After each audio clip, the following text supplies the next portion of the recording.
Good evening, everyone. I'm Sonali from Native, and I head the private equity practice. Hope you and your loved ones are safe and doing well. Welcome to our seventh webinar collaboration between Native and Executive Access. Private equity. Does the beat go on? I'm joined by my co-host today, Agamji Dang, Managing Partner and Chief Operating Officer at Executive Access India. There are 200 plus private equity funds operating in India with over 1,500 plus PE professionals. The last decade in particular has seen unprecedented growth in PE funds across growth, buyout, VC, and distress situations. But is it in a robust position this time around? Will it endure the next economic downturn, where the outlook is more mixed and far more uncertain? Is it the beginning of the rest of the story? What really lies ahead? Will the PE industry continue to make blockbuster investments, raise capital, generate relatively strong returns? In a developing economy like India, private equity has been a big driver of growth capital. Will this continue? I'm sure these and many more questions all of us are trying to seek clarity on. So will the beat really go on? Well, let's find out from the billion-dollar panel this evening. Over to you, Agam, to introduce our panelists. Good evening, everyone. Thank you so much, Sonali. We are privileged to have such an esteemed panel with us tonight. Without further ado, I would like to introduce the panel to you. First up, we have Amit Jain from Blackstone, being recently recognized by ET as one of the top 40 under 40 leaders in the country. Amit is today one of the youngest leaders at Blackstone as a senior managing director. He leads the consumer, healthcare, and FIG sectors. He was earlier at McKinsey, focusing on infrastructure and financial projects. Amit enjoys running, and baking is his new hobby of late. Welcome to the panel, Amit. Our second panelist for the evening is Ashish Agrawal from Chrys Capital. Ashish has been an early team member and MD of one of India's leading and most successful PE funds, Chrys Capital, where he focuses on financial services and has been involved in some of the marquee deals for the firm in that space. Amit loves exploring new places and reading. And interestingly, I must mention that Ashish is one of the proud placements of executive access at Chrys Capital. So welcome to the panel, Ashish. Our third panelist for the evening is Gautam Narayan from Apax Partners. He comes with a decade plus experience in private equity and currently a partner at one of the most marquee global funds.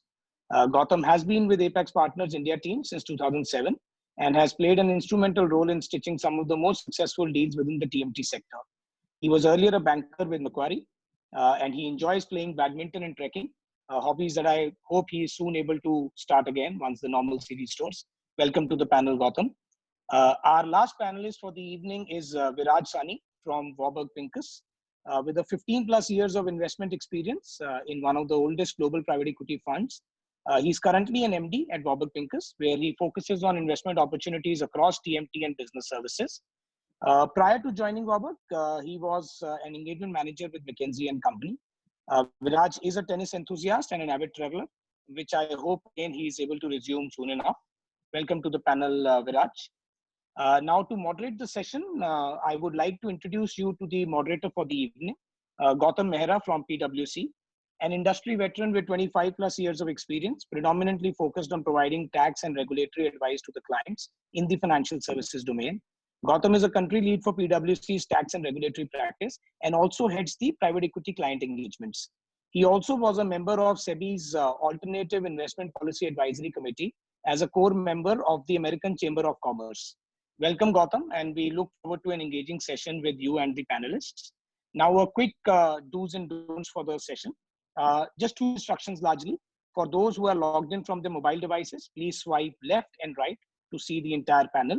Secondly, there is a Q&A button at the bottom of your screen. Please feel free to start sharing your questions and we'll be taking them towards the second half of the webinar. Over to you, Gautam, to commence the discussions and enjoy the evening, everyone. Thanks so much, Agam and Sonali, for this wonderful introduction. I think I'm working from home. I should have called my spouse to listen to this introduction of mine. Maybe give me some brownies when we are renegotiating domestic chores. What I thought I'll do is just spend the next couple of minutes to share some perspectives and lay the framework.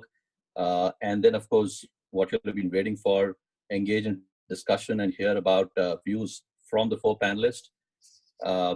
So for the last 60 days, very rightly so, the entire discussion on saving lives has quickly also metamorphosed into a discussion on saving livelihoods. And of course, the big question in everyone's mind is, how do we solve the inherent conflict, which is appearing to be a conflict between these two? But I'm sure, the world will find a way around that.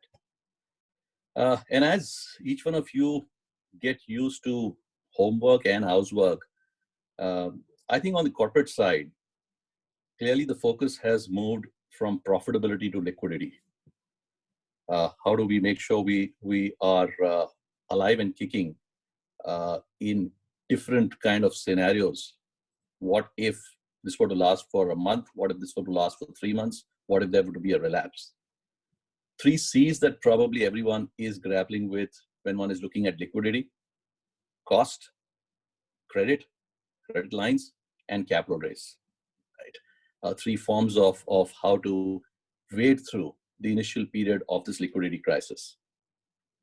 And maybe the most sophisticated ones have already got down to thinking and laying out the framework of what will business look like 12 months from now and what needs to change. We've been seeing discussions around 3 broad themes. One, of course, is how will the workplace of the future change? I can tell you from a service provider's perspective in the service industry, the question we're asking ourselves is, why can't we have the work from home to be more permanent? And we're already seeing discussions around that in various sectors. The other big thing, of course, is supply chain. Not just because of COVID, but because of international developments and the politics playing out. And the third relates to consumer behavior and consumer experience. And what is that going to look 12 months from now? So in the light of all these changes, and I need not add that these are pretty unprecedented, the Indian government itself has thrown its 2 bits. Of course, the large picture provided by the Prime Minister and the Finance Minister and those various economic rollouts aimed towards the weakest segment of society, and that was expected.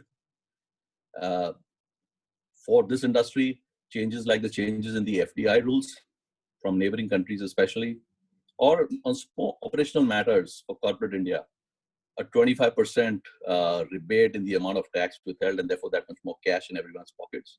So there have been a slew of measures all across the board, including in regulations, key regulations like IBC.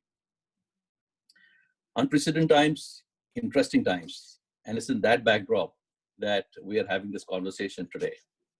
But one key takeaway, for me at least, has been in this, something that I heard from one of my colleagues in the network. Let's not waste a crisis. I think this is the time to pick up things and roll out changes and look for opportunities that one in normal times would not even have thought about. So with that, I'm going to kickstart this discussion with the first theme of the here and now. What have panelists been seeing in the last 60 days around that? Moving on to a broader theme of where do they see investment themes shaping up? Talking about changes that they'll see from their experience and the vantage point that they sit on. And then we're moving on to discussion about the external environment and a little bit of crystal gazing into the future. While I'll be addressing the questions to each panelist, I mean, obviously I'll invite them that if they have any additional perspective to add based on what someone else has said, just feel free to add in. It's a Friday evening, and as you know, we get down, getting ready to for the sundowners post this, I think there'll be good enough thought that we'll leave in everyone's minds. So with that, let me start with the here and now. And Amit, the 40 under 40, let me pick up the first question with you. In this environment, if you have to give advice to the operating CEOs, and if you try and think through what's the one advice that you're giving which you think most operating CEOs are missing in today's times, what would that be? No, thanks, Gautam. But I don't know. I felt that great about 40 under 40, but I do feel good about being under 40 right now in the world we are in. But that's just last 8 weeks. Listen, I think you set the context right, Gautam. People walked in and things moved from revenue to profitability to liquidity. It's a tough one, but when I look back, and I'm just trying to frame this, because I just want to make sure that it's kind of articulated well. But the one way I characterize the last 60 days is, think of an extreme adventure. I don't know what you indulge in, but think of one of those Discovery Channel, into the forest, or a scuba or a skydive from 60,000 feet, where there is a real life threat, right? Now, when human beings are exposed to something like that, your natural tendency is to be defensive. You want to protect yourself. You check 10 times your gears. You want to make sure your helmets work, your safety equipments are right. And that's, I think, what we saw with companies, that people were in extreme defense mode.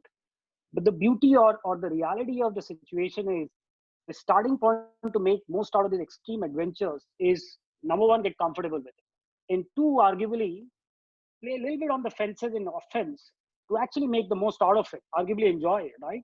So I guess the number one advice, we have been pushing our portfolio companies, because we also saw them walking into the crisis being in this defensive mode, which means liquidity, cost cutting, can I stop my payments to supplier?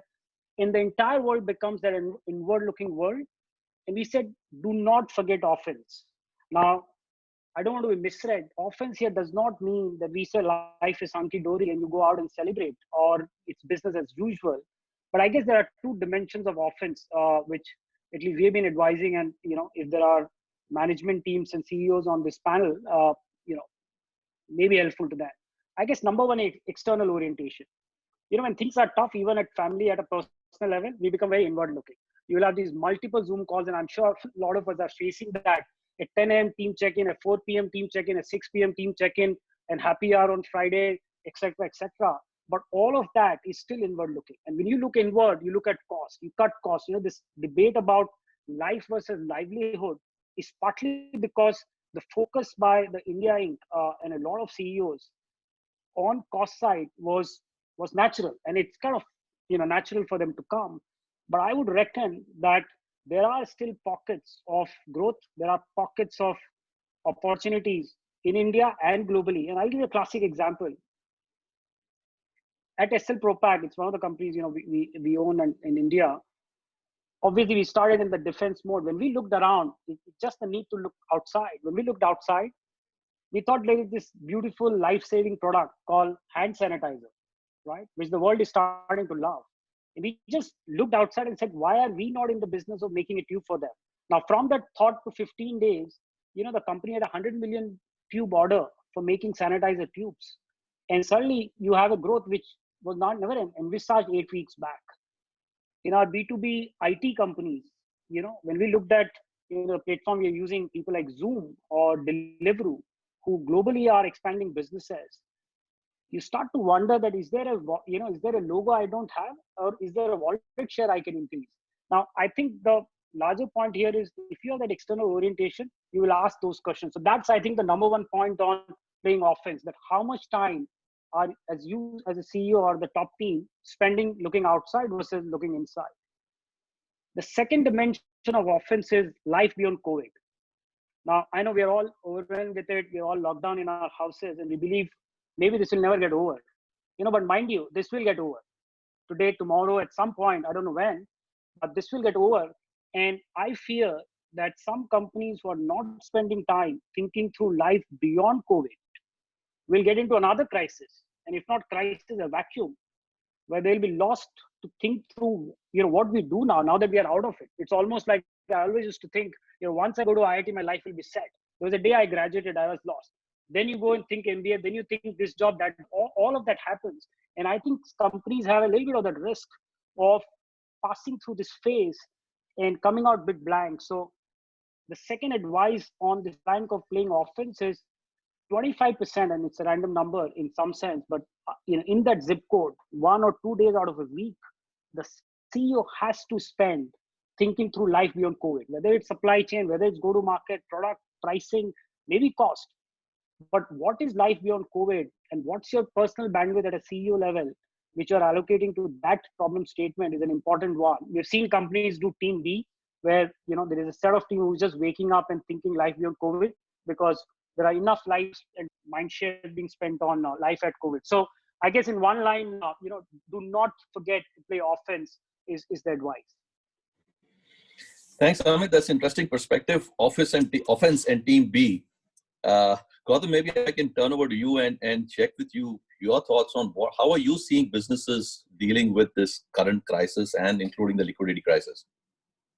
Yeah, so liquidity is a bit of a conundrum actually, because if you look at it at a system level, banks are sitting on 6-7 lakh crores surplus cash. Companies like a Bajaj, Reliance, and Interglobe are sitting on 2 lakh crores cash. Just the three of these companies put together. But then you have all the people on the ground who complain that there is no liquidity. So what's really happened is, SBI last month got a deposit inflow of 1,20,000 crore, which is 6 times the monthly average that they used to get pre-COVID. So what's happening is we have two issues which are creating this issue of liquidity. One is capital is flowing into only very select pockets. And second, across the chain, people are hoarding. People are basically buying more than they need, saving more than they need, and basically hoarding liquidity more than what they realistically need. So as we see this play out, and I tend to agree to the comments that the former panelists made. One has to have an eye on the immediate, at the same time, look beyond. But equally, there is a set of companies with high operating leverage, with high financial leverage, who have no option but to deal with the immediate as we speak. The future is actually contingent on them coming out of this, successfully.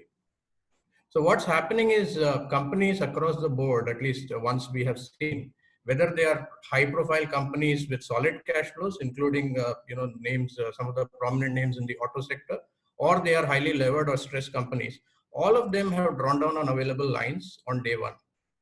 Number two, many of them have started to renegotiate with vendors, suppliers, rent, landlords, and so on and so forth, moratoriums from lenders. Number three, as we kind of get further down this crisis, they've started to cut fixed costs and started to cut discretionary costs.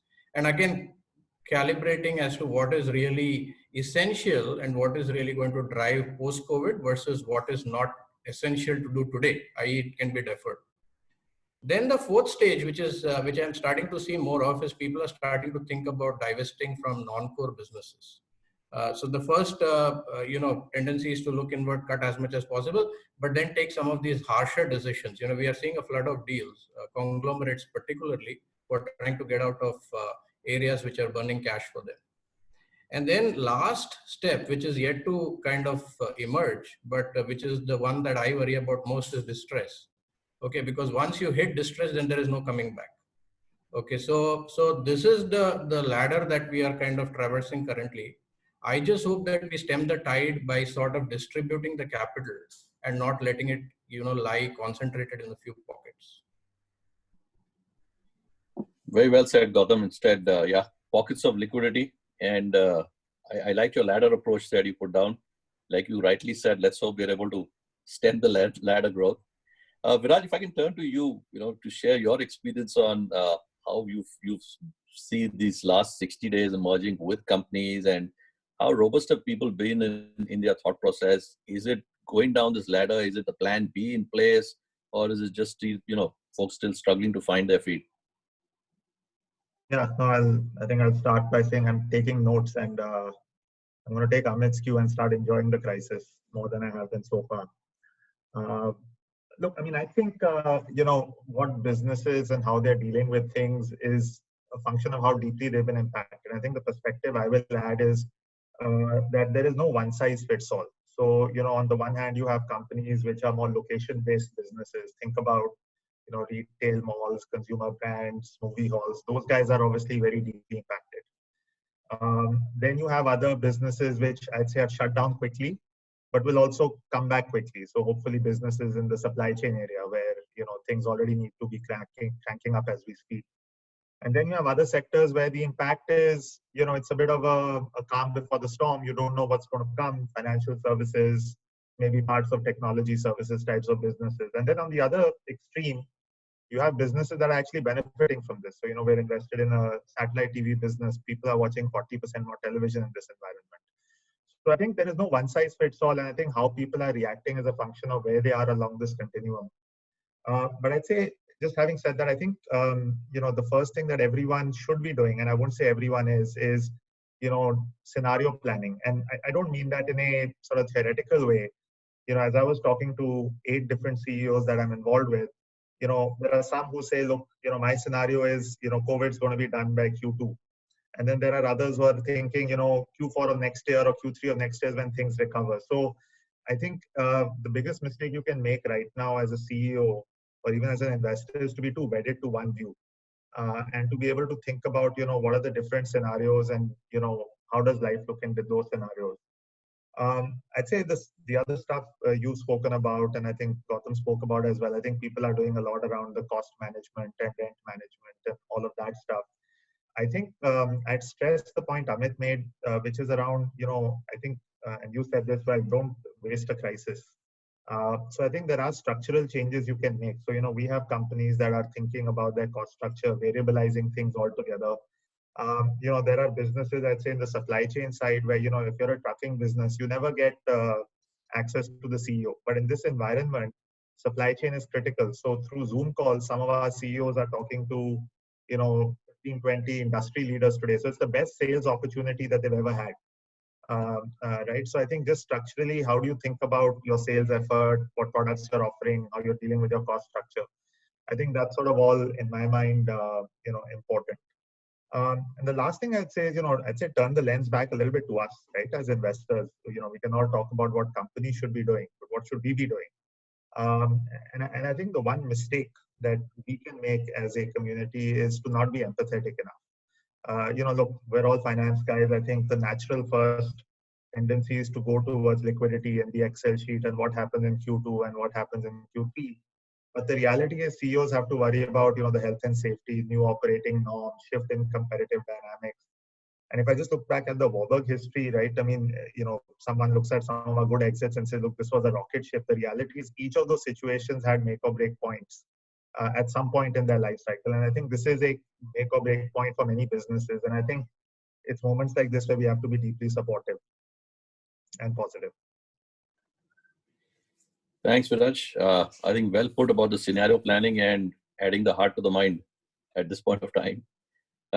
Ashish, of course, one is, of course, your views on how you've seen investing companies dealing with this through the crisis. And, the other piece I'll just like to get your perspective on is even prior to the crisis, there was a view that there was a mini crisis. I mean, I think compared to what COVID has thrown up, but things were not really in the pink of health over here.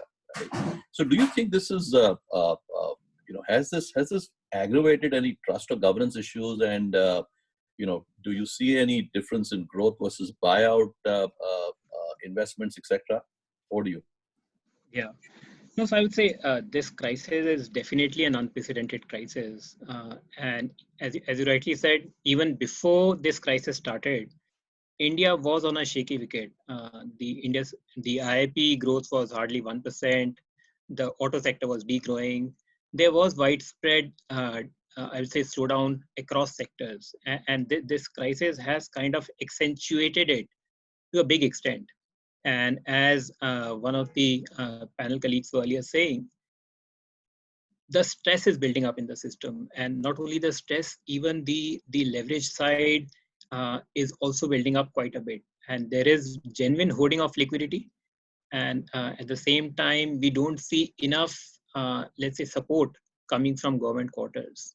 So in this kind of environment, I do feel that companies will be stretched, especially if you look at the financial services sector, which has been quite deeply impacted. And as one of the panelists was saying that we don't know if this is a calm before the storm. Yes, moratorium is leading to that calm, but will it end up in a good state or not such a good state? We'll have to wait and see. But there is a lot of uncertainty. And given this kind of backdrop, I do believe that there'll be a huge increase in buyouts, buyout deals over the, let's say, over the next 9 to 12 months. We've already seen a lot of promoters coming out and selling majority stakes in the non-focused businesses. But given now the deep issues in terms of leverage, they will even go for it in a more aggressive manner in many cases, we've also seen where promoters are looking to induct majority stakes even on the core businesses. So net promoters are opening up to the fact that in this crisis, they need to, one, focus on the core businesses, so sell whatever is non-core, which will create a lot of, let's say, buyout demand or buyout opportunities. And second is even on the core business, it'll kind of come up. The other difference I would say from a fund perspective, from a PE perspective, is if buyouts has been more or less a last 5-6 year phenomena. So as the funds have got more confident about certain sectors, both from an operating perspective as well as strategic interest during exit, they are kind of going and doing these buyouts. So like if I look at Chrys Capital's history, we started doing IT buyouts around 6 years back, and before that, for almost a decade, we were doing primarily minority investing in the sector. But we moved towards buyout once, in addition to the sector knowledge, we had built deep relationships in the sector, both at the executive level as well as at the strategic level. And that gave us comfort that we will have enough, let's say, potential on the executive side as well as deep connects on the strategic side. So I would say this is happening more broad-based now. Like again, over the last 2 years, we've been looking at quite a few buyouts in the financial services space, in the healthcare space. So definitely the deal flow in buyouts will go up. Thanks, Ashish. And then actually that gets me to, the second theme that I was wanting to get from all of you all. And I was just having a quick look at the Q&A coming in from the audience. A lot of the questions are focused on that.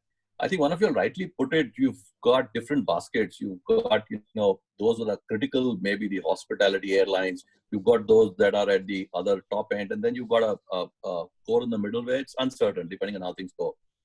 So the question would be, if you look ahead and say, what are the investment themes coming out, right? Would there be any particular sectors? Would there be things that you see investment opportunities growing up? Ashish, you spoke about buyouts, but beyond that, any particular sectors or any change if I'll say the thematic mix as an investor that you would see, and I'll go around the table. Ashish, you want to top up your earlier comment with something? We start with you and then go to Amit and then Gautam and Viraj. Sure. So see, I would say if you look at the private equity in general in India, they've been focusing on 4 sectors primarily. One is financial services, second is IT, ITS, third is healthcare, and fourth is consumer. And then there have been some pockets of infra, some pockets of manufacturing, some other pockets, but primarily these have been the 4 sectors. So now, if I look at each of these 4, I would say healthcare, I would say is a obvious choice, given that this is the least impacted sector due to COVID. So therefore, we recently saw some deal announcements by the fund also in this sector. Even we would be coming out with a deal announcement in the healthcare space soon. So this sector definitely will continue to be the darling. I think even stepping back, funds which have dry powder right now, I think they are very well placed, just given the fact that from a long-term perspective, there is, I don't think this hiccup of COVID has changed the dynamics of the country. And also, I would say, like you mentioned, that the crisis should not go waste. So there we've seen the intent of the government on making some of the structural changes, may be around labor laws, may be around agri laws. So at least there is intent, there is right intent out there. One can question the speed of changes, but the intent is there and those changes will happen. So that definitely from a long-term structural perspective, that'll help. So if I look at the next sector, which is consumer, and again, there are differing views, but people expect it to bounce back probably by the end of this year. And given again, the growth dynamics are intact, I expect that sector will also have a decent deal activity going forward. And again, the good part there is, and there are companies who are coming out and open to all kinds of permutations and combinations when it comes to deal. Maybe buying, selling brands, maybe selling full companies, maybe consolidation, which is another play where private equity can come in. I would say financials is one sector which is a little tricky. Financials, I would say on the non-lending side, subsectors like insurance and asset management, they will see decent demand, given that the impact is lesser there, and also there is huge underpenetration. But when it comes to lending is where it becomes a little trickier, where I'd say before putting money, especially into the non-banks, the funds will want to have some sense of what is the delinquency levels once the moratorium ends. And today morning itself, the moratorium was extended by 3 months, so that uncertain period increases from that perspective. Now, which means that the interest levels on the lending side, especially on the non-bank side, may take maybe 3 to 6 months to come back. IT, again, is one sector which is benefiting a lot, as Amit was also mentioning, because of this accelerated tech adoption by companies across sectors. I think they're the only, I would say, key risk is what is the impact of this slowdown on the US economy. So the IT sector is still a lot dependent on US. So as long as there is clarity on that aspect, I feel that deals will happen in this sector as well. The good part is quality of teams, quality of businesses. It's a cash flow generating sector. So from that perspective, it should be fine. I'd say one new kind of sector which has emerged is this whole new economy, where we've seen higher interest levels in certain segments, like if you talk about the online education, if you talk about the online fitness. I think these are probably some of the other sectors which may see interest, and these are the sectors where I would say it comes from personal experience. While I'm kind of busy in my portfolio management calls, my wife is using a CureFit for her fitness program, while my daughter is using a Baiju or a Vedantu for her studies. So at least there you've seen a lot of pickup. So those are some of the new sectors which will kind of emerge and be successful. Thanks, Ashish, for that comprehensive theme. Healthcare, consumer, bit of FS, new economy. Amit, your views. Yeah, sure. Well, it's not very far from apologies. I was just saying this is not very far from how Ashish, I think, articulated. I actually think if you look at walking into the COVID world, some of the commentary Ashish gave was exactly what probably stands today, which is financials were under stress. People were starting to get towards defensive because India was slowing down, and globally we were seeing peak multiples. We were on a cyclical high. So there was a preference towards more what I would call as back to basics, the digital world. Yes, all of this got probably accelerated. So I don't take a sector cut, but I think, you know, the way I think about this is what it probably would change and maybe meaningfully change is it'll have implications on two dimensions. One, and within all these sectors, wherever people deploy, the strong will become stronger, right? And the corollary of that is the weak will become weaker. Now, whether it's the capital, and you're seeing some of that, you know, every day when we, you know, wake up, there are $1 billion of investment coming in. I think it's just symbolic of the fact that in these markets, when markets become tough, you will see not only capital flows, the talent will flow there, right? The customer will flow there. And therefore, eventually, you know, shareholders will find the way and the investors will find the destinations out there. And therefore, I think this thematic around strong becoming stronger, you know, this notion that you can buy a really undermanaged company and transform it, that may see less capital within all these sectors. But you buy a strong company and then do multiple acquisitions around it, right? We're seeing that in our portfolio companies, the number of inbounds from some of the weaker competition who can't manage some of the, you know, liquidity issues we spoke about a little earlier is becoming a place. So one of the thematics is likely to be what we call in our parlance buy and build, which is just pick a strong platform, strong management team, and roll up with multiple acquisitions. So that's one change we'll see as an investing style. I guess the second one, which has been always important, but that'll probably get heightened, is execution quality. You know, India is a country, particularly where there's demand for everything. It has, you know, what one of our colleagues says, delusion of denominator. When you divide everything by 1.2 billion on per capita, there's demand for everything. But to meet the demand profitably requires execution.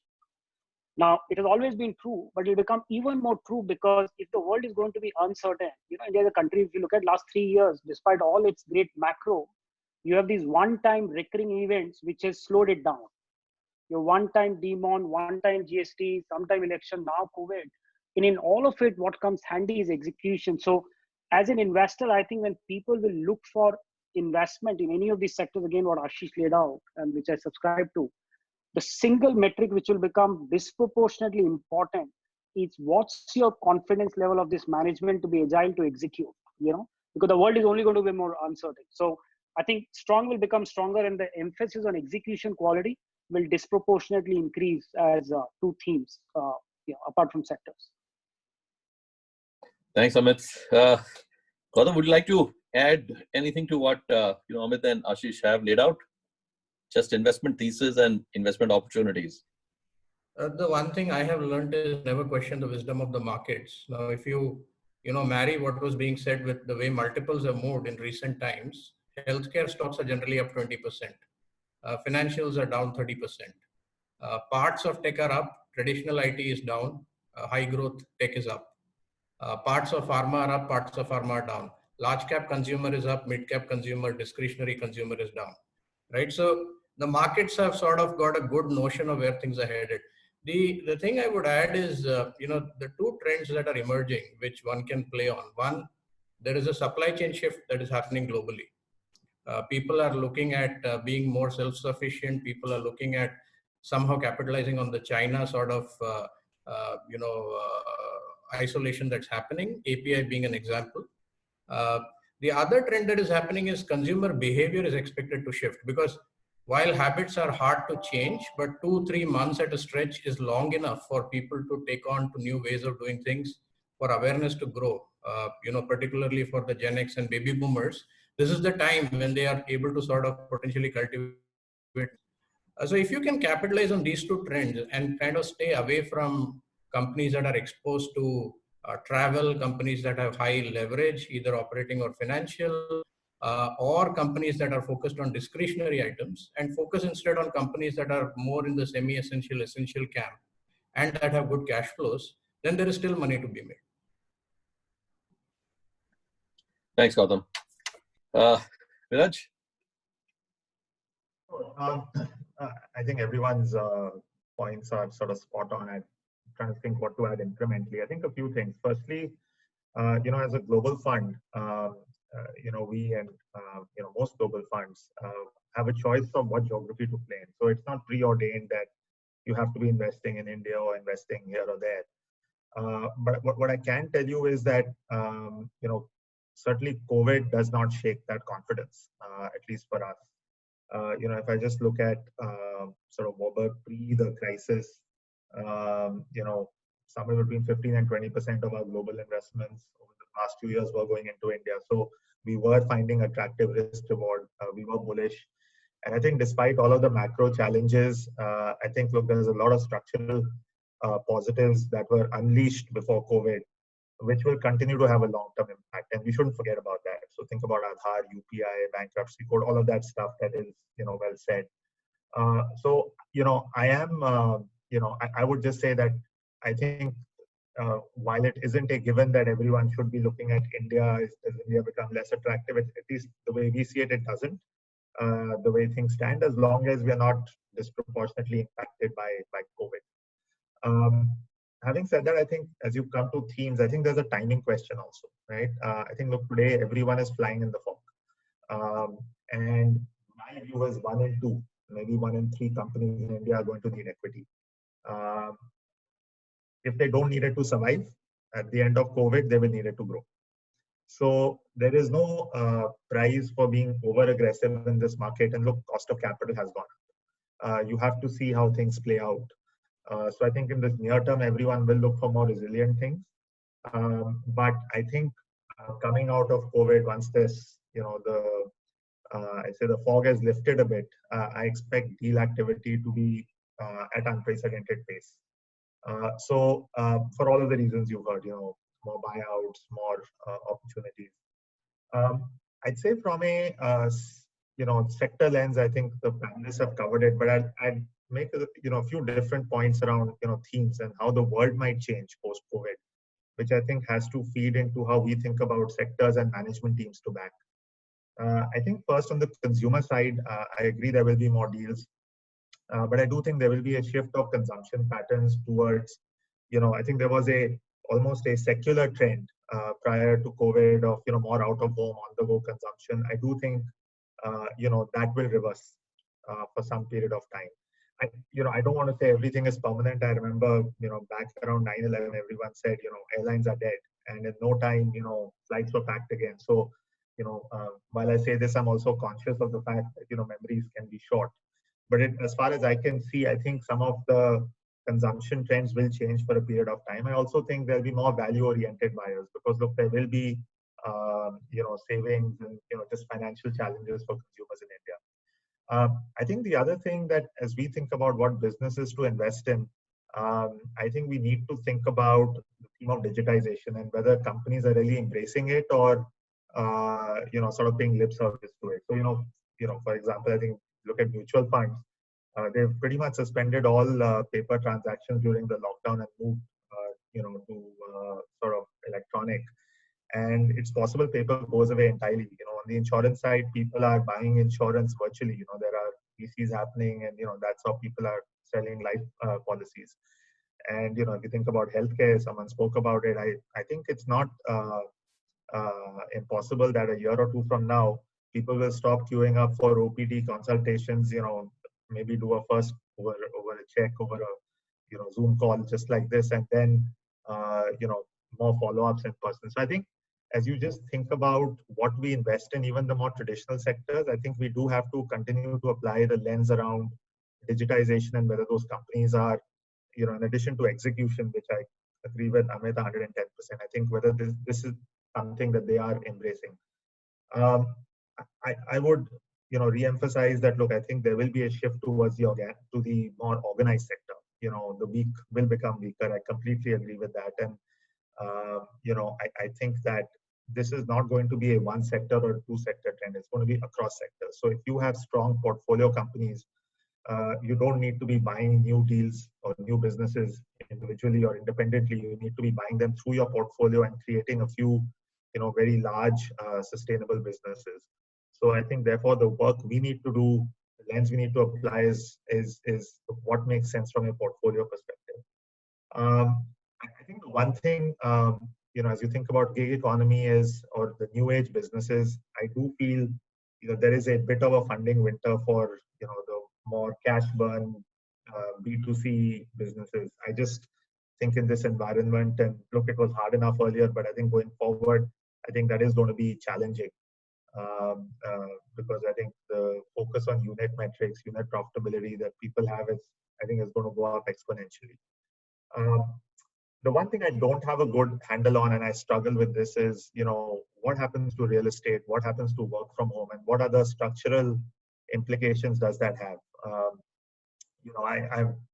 It's one I struggle with. Look, on the one hand, I think it's a sexy thing to say, look, everything's work from home. But, you think about it, you have, an IT company, a husband and wife working for two different IT companies, one BHK, and both are trying to do a Zoom call. And, by the way, they're working for competing companies. How sustainable is that? How do you think about call center workers who need to have 24-hour electricity, but frankly, that doesn't exist at home all the time? How do you think about the lines between personal and professional space, the mental exhaustion? How do you think about cybersecurity? So I think maybe that trend is a bit overstated. I think it will happen. And I think we need to figure out how to play to that trend. But I wouldn't overbuy into it just yet and see how things play out. So just a few additional thoughts. No, Viraj, I think that's pretty thoughtful and incisive. And thanks for, cutting the piece about the changes, as you rightly said, right? What are the transformation that you see happening, and therefore that will drive the investment trends. And that actually gets me to the last theme that I wanted to touch with you all is about change and transformation post-COVID. Before we close up with just a quick roundup of how you're looking at the future. So maybe I'll check with Ashish. You've been closely involved with the FS sector, right? So yeah, I think Viraj rightly spoke about some changes that are transformation that's going to happen at the macro level. we spoke about the not so great patch that we were in prior to COVID. And I'm focusing on the liquidity piece and the NBFC piece and the FS piece, right? So if you look ahead, 12 months ahead and, a little beyond that, do you see any transformative change in that, and where do you see that headed? Yeah, so I would say the whole industry structure will probably change as we look 12 to 24 months ahead.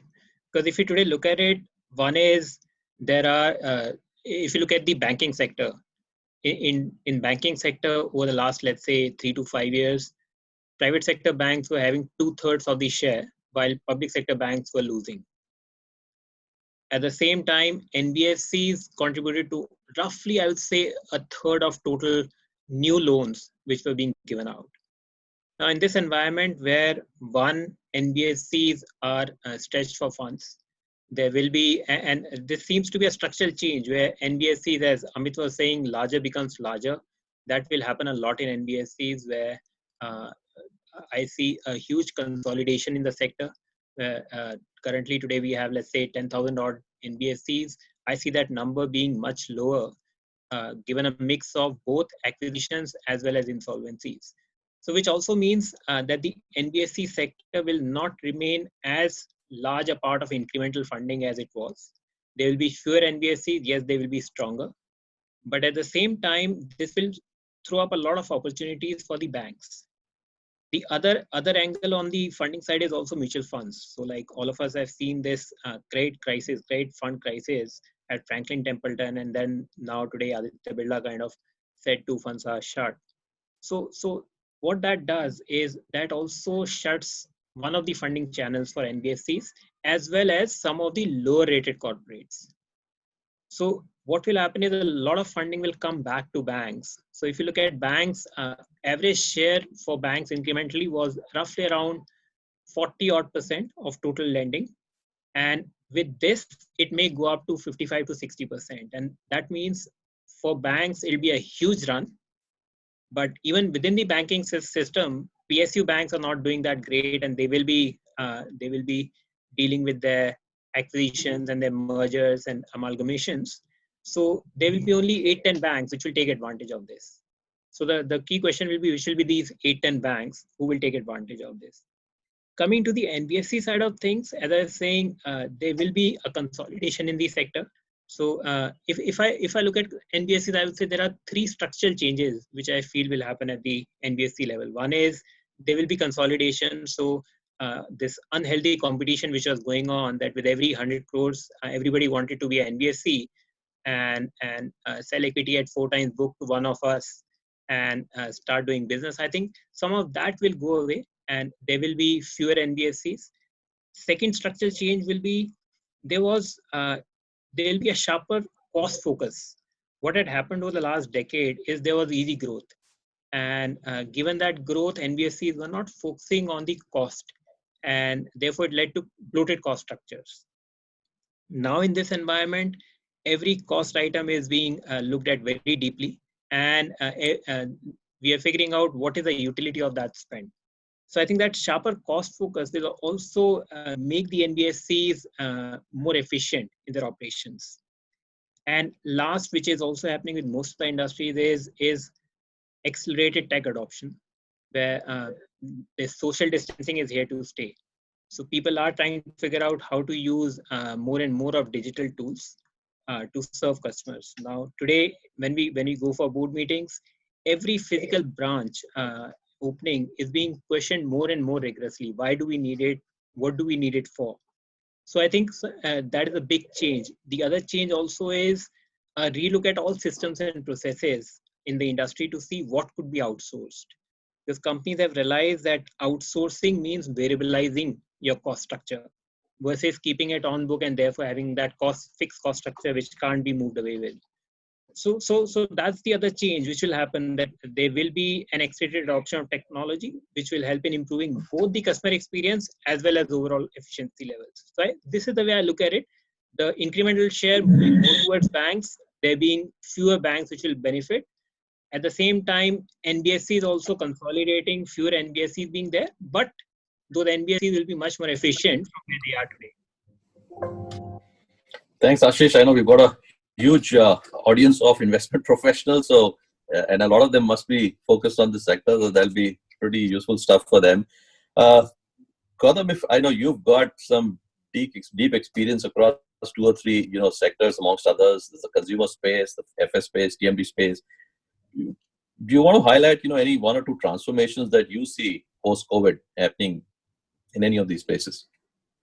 Yeah, sure. So, first of all, I think it's a crying shame that the government has let the NBFC sector come to the state. If you turn the clock back by 2 or 3 years, actually, there was a phase when they were talking about financial disintermediation, corporates having to borrow at least a certain percentage of their funds outside the banking system. They led to kind of unimpeded growth of mutual funds, and their investment practices were not tightly monitored. Uh, Actually, if you ask me, this is a pretty important component of our overall, well-being as an economy. If you take out the NBFC space, then frankly, none of the big public sector banks, and I would argue most of the private sector banks also don't have the ability to really reach out and to underwrite the kind of stuff that these guys are doing. So it's a very sorry state of affairs, and they are compounding the problem by sort of not mandating the extension of the moratorium. I think it's quite foolish, and it's kind of clogging the chain. Now, having said that, my view is the post-COVID transformation is not going to be a big bang. It's going to be a series of incremental changes that will play out over time. If I take the world of consumer as an example, malls which were kind of hubs for sort of social engagement, where the primary thesis was around, instant gratification and touch and feel. They've lost one very important component of their kind of raison d'etre, right? Which is kind of, it's no longer being viewed as a social hub. So where you buy is going to undergo change. What you buy is going to undergo change, because I think there will be increasingly some downtrading of brands, some private label pickup. People are going to be a lot more value sensitive. Your ability to sell is going to go through some shift. So my view is products that require a lot of push and a lot of high touch kind of sales are going to take a bit of a beating. Where you have a natural draw by virtue of the use case, those are going to pick up. Insurance versus something else as an example. You can't force a need down a consumer in times like these. It's going to be a lot more about creating the right sort of attraction for the consumer to come to you.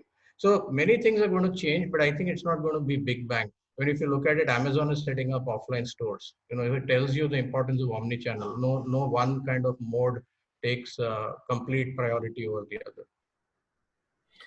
Thanks, Gautam.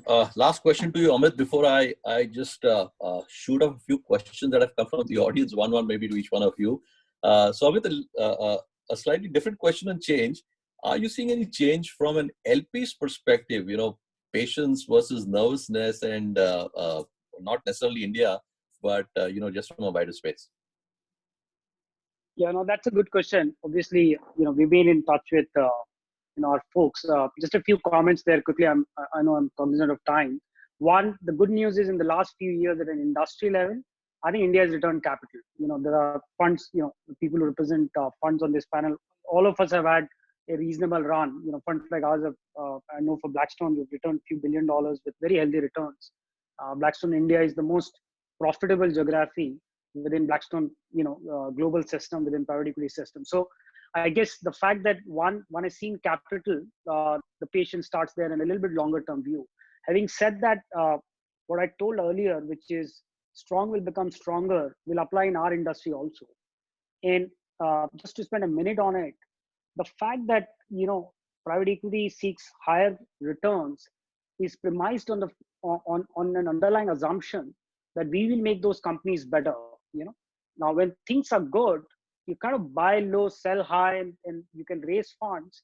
But when things really get too tough, this question, I think there are two questions which I think fund managers have to ask and LPs will start to ask. Number one, if this company were to go from A to B on a standalone basis, will you, Blackstone or Mr. GP, make this company go from A to C, C being better than B? And if the answer to that is yes, do you really have the wherewithal, influence, the operating bandwidth to make that happen? When you start to tie those two questions, which both your LPs will ask, and I think the teams will ask themselves, it goes to the point Ashish was making earlier. You land up on what I would call as control-oriented deals, because then you are in a little bit more control of the ship. Go back to the point I was making about execution. You can get the right management. So I think in short, LPs will be selective, and LPs would be more, I would say, vigilant around what differences the GP is making to that business. Because when times are tough, pillion riders tend to have more bumps on a bumpy ride than the driver himself. So I think you will see GPs who are a little bit more on control of their portfolio gain more share there. Thanks, Amit. Well put. And friends, before we come to address your questions, it's a Friday evening, and I think the hosts have organized for 5-10 minutes of slightly light banter before we come back to the serious questioning. So Sonali, Agam, can I hand it over back to you?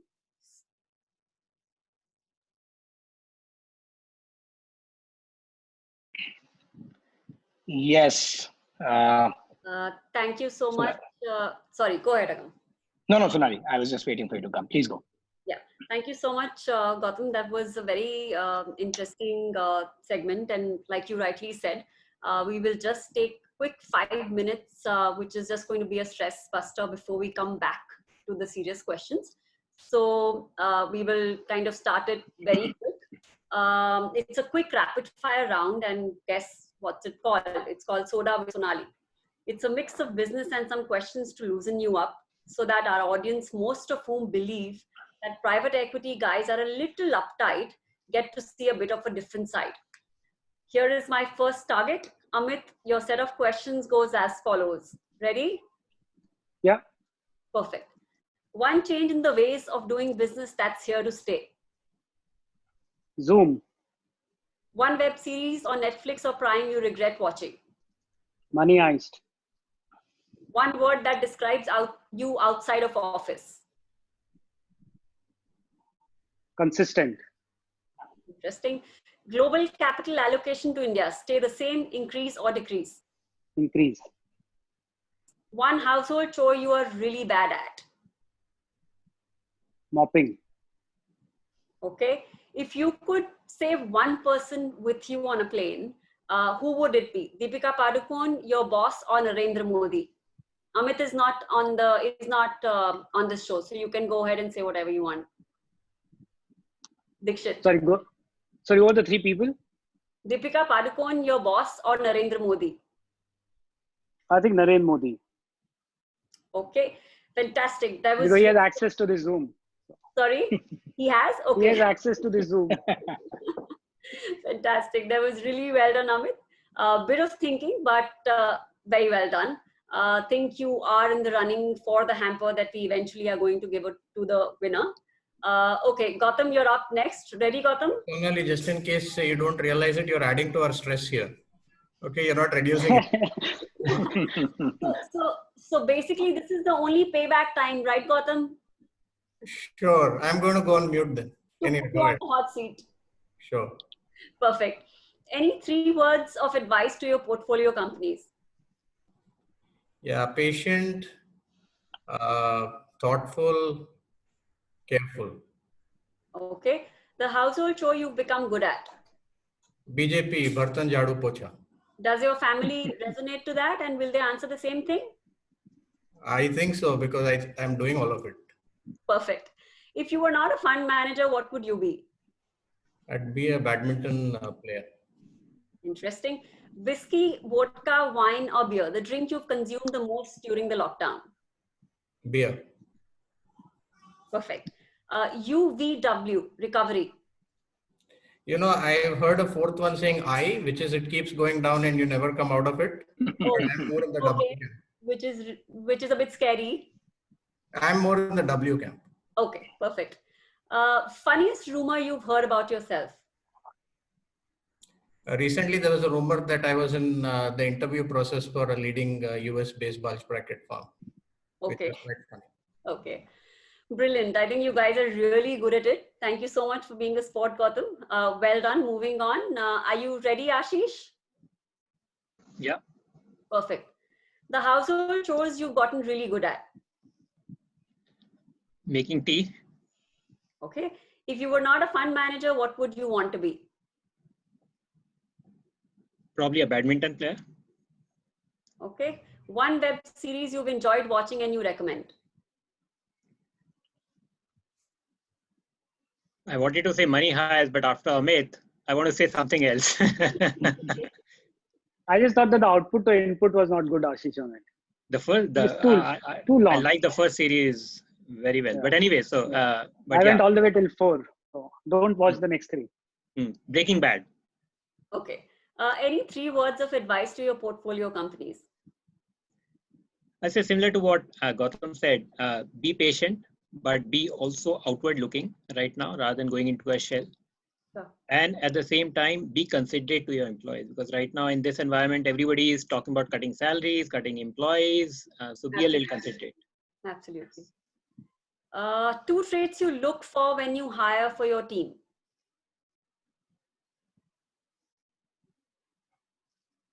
I'll say attitude to work in a team. And second will be the proactiveness. Okay. Last question for you, Ashish. The worst is ahead of us or behind us?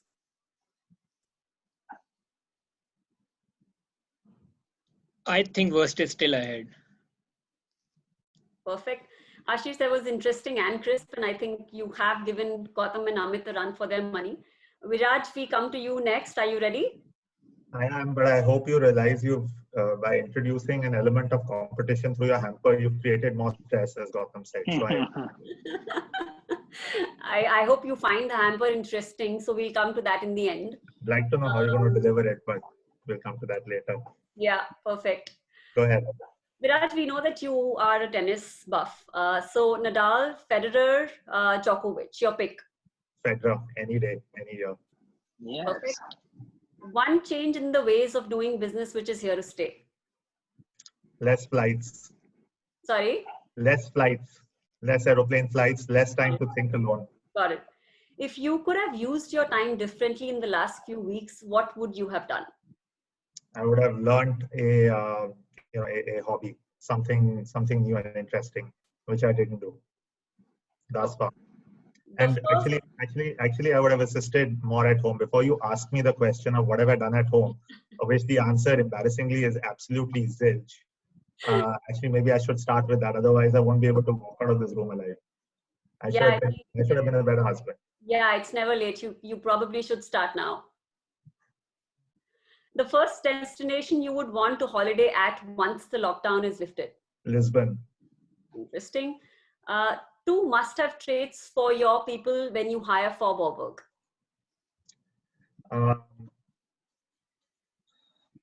Humility and attitude, good attitude. Perfect. Last question for you, Viraj. 1 word that describes you outside of office?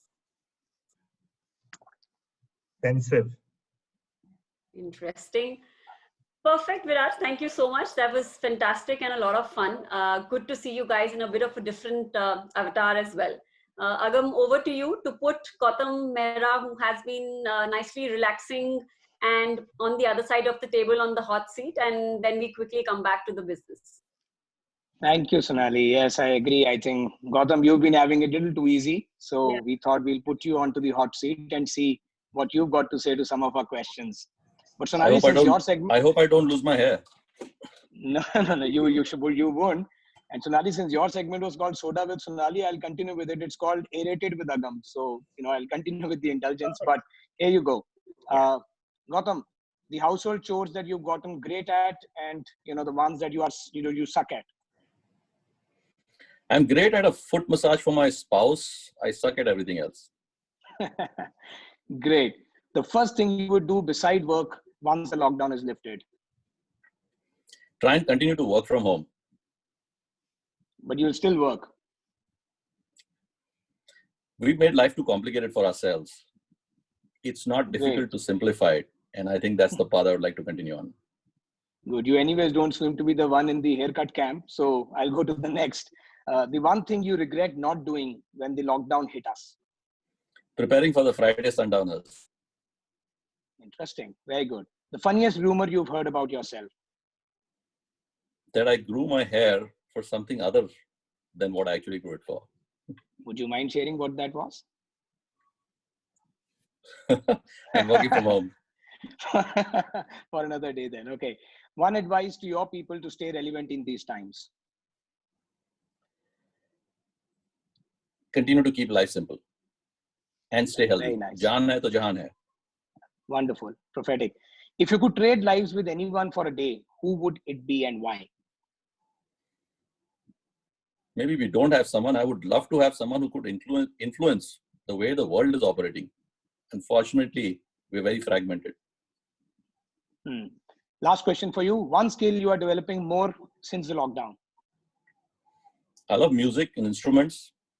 I'm learning that right now. Great. Wonderful. Thanks so much. I think all our panelists have definitely won the hamper, and so have you, Gautam. So congratulations to all of you.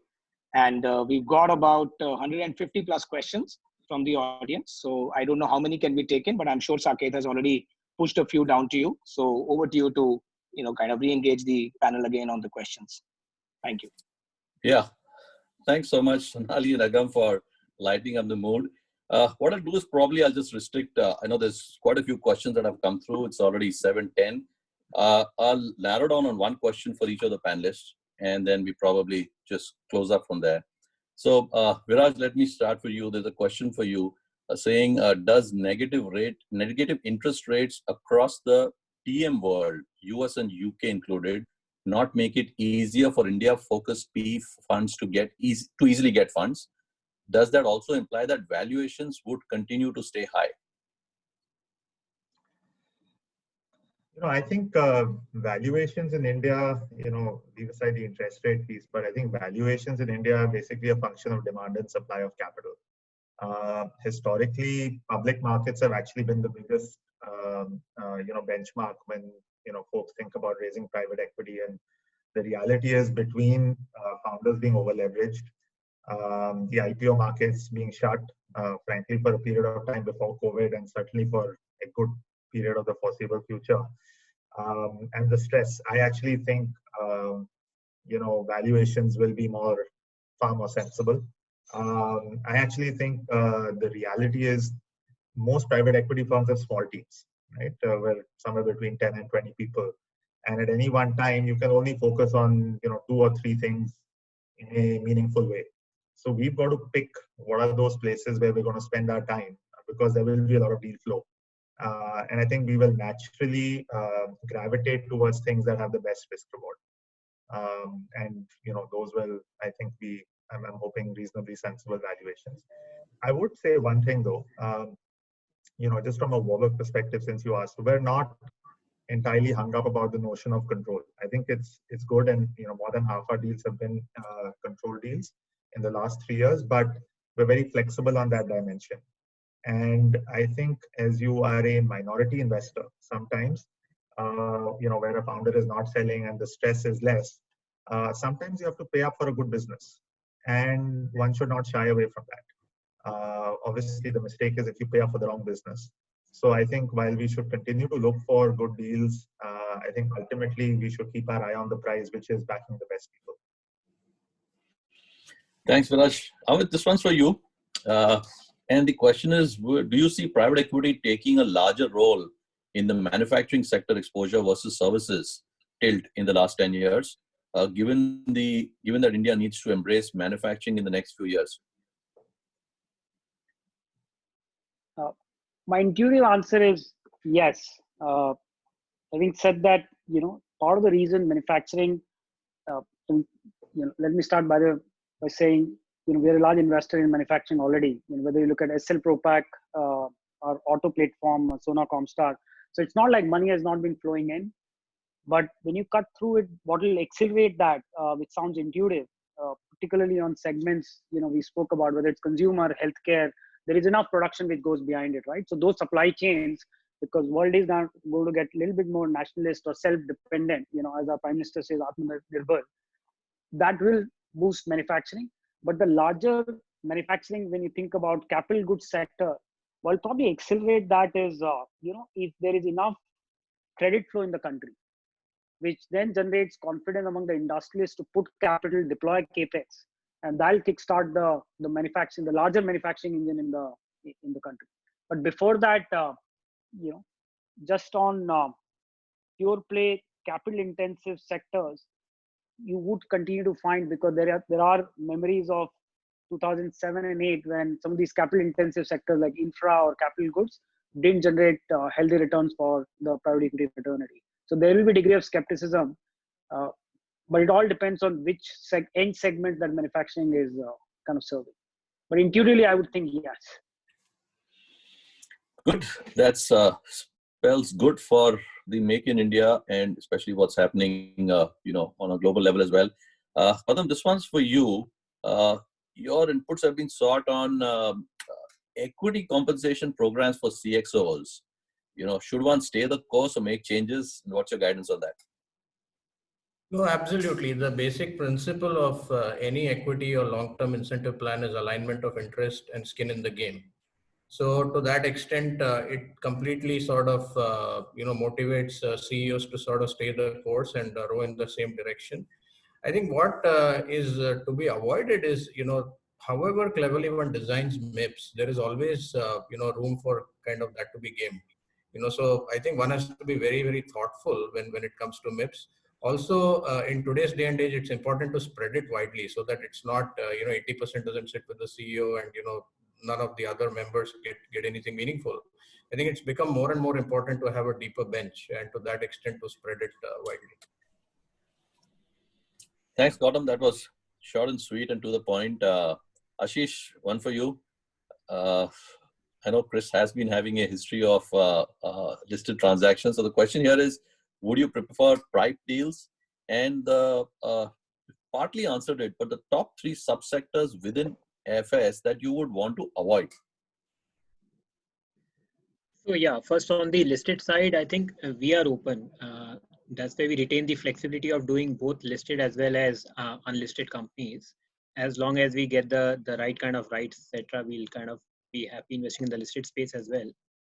In terms of these subsegments to avoid at this, that will be a little tricky, given that I'm not sure who all are there, but just generally, I would say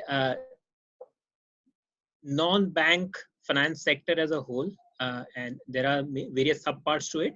At least for the near term, for the next 2-3 months, it's a wait and watch from our perspective, and try to figure out where does the ball fall, and therefore what is the right way forward. So I think that will be one sector with many subsectors where we would take a pause as of now. Excellent. So that's the one odd question to each one of you. I think Sonali and Agam have done a rapid fire. Maybe I'll just do a quick rapid fire and I'll give you the choice of answering one of 2 questions. One which has come from the audience and one which I like to put on my own. So no stress, no hampers here.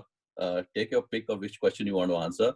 So first question is, do you see permanent damage coming in? Yes or no on valuations? And do you see the portfolio valuations coming back in say 2 to 3 years? The other question would be, of course, we're going to see a new normal. But if you were to put a finger on, an estimate of when the new normal would be there, is it 12 months away? Is it 24 months away? 9 months away? Right? So quick rapid fire on each of these 2. Pick your question. Amit, I'll lean to you first. Oh, absolutely no permanent damage. I think there is absolutely nothing called permanent damage. So I think the world will come out more stronger on this. Thanks. Gautam?